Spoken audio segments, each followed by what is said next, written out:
What's going on, everybody? Welcome back to the channel. Obviously, you can see still not at home, still out on holiday, but I wanted to bring you guys a quick Terra Luna Classic video. What's going on, and really, is the SEC a problem right now? But be sure to subscribe to the channel. Keep up to date. We'll be back in the studio on Sunday night for that 9 p.m. live stream, 4 p.m. Eastern if you are from the US. So what's really going on? Well, Terra Luna Classic sitting 17.12 right now, up 2.5%. Now, we have seen a bit of a pullback in the broader cryptocurrency market, but really interestingly, we are starting to see some moves. We saw Bitcoin top out 25.4 earlier, and we see Terra Luna Classic in an upward wedge trend. You'll see that on the picture coming up right now. Like I said, 17.13 is the price. But what is going on? What's all the noise that we're getting out here? So we did drop below that $1 billion market cap, as you'd expect, but we came back strong. Gary Gensler and his cronies going after Luna and USTC. And you've got to remember this, Terra Luna Classic is not owned by anyone. This is a fork from the original Terra chain. This is not the same as the original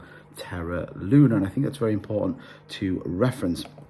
A lot of people talking about, according to the US regulatory, Kwon and his firm Terraform Labs are responsible for misleading investors on several issues, including who was using Terra USD for payments and called both the yield-bearing Anchor protocol and Luna token crypto assets securities. So again, Gary Gensler going after these assets or securities. We know he's gone after Coinbase. We know the XRP issues that he's gone after, but ultimately citing Luna as the issue as well as USTC, and that is very important to reference. It's important that people understand it because Terra Luna Classic is not the same. It's ultimately governed by the community. We have our governance process in which people can do, and it basically states from the SEC, it says Terraform and Kwon will misled investors about one of the most important aspects of Terraform's offering, the stability of UST. The algorithmic stablecoin perpetually pegged to the US dollar. The tweet said USTC's price falling below $1 peg and not quickly being restored by the algorithm would spell down the entire Terraform ecosystem.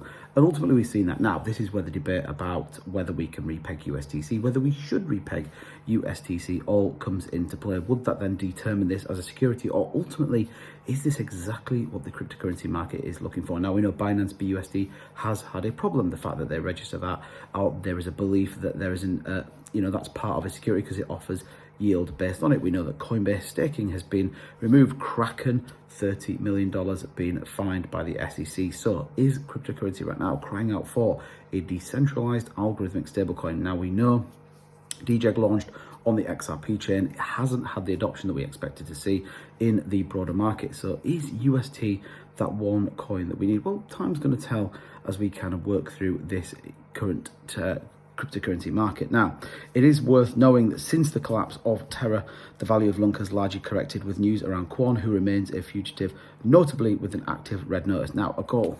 We've talked about this plenty of times on the channel. Is it actually true? And I am sure that all the powers in this world could track down to Kwon if they truly wanted to. I think, if anything, it is all about misdirection to take you away from assets and things that are happening in the world. Again, I bring the point back that if we can find people hiding in caves, I'm pretty sure we can find Kwon, who, allegedly has moved Bitcoin around, etc., etc. Now, it says, however, Lunc's network is receiving support from established crypto entities, development activities, and accelerated burning of excess tokens. Now, remember, February 27th, Binance will officially close down the 3-month-long wait for the burns. We then get that 1st of March. I've covered that on a number of videos, equally on my live streams, and we'll see what that looks like. Is this support going to continue from Binance? Time will only tell. But I guess what's the purpose of this video? Do not be fooled by what we see from the SEC. And when we take a look again at the chart, we're sort of testing that kind of 50-day EMA at the minute.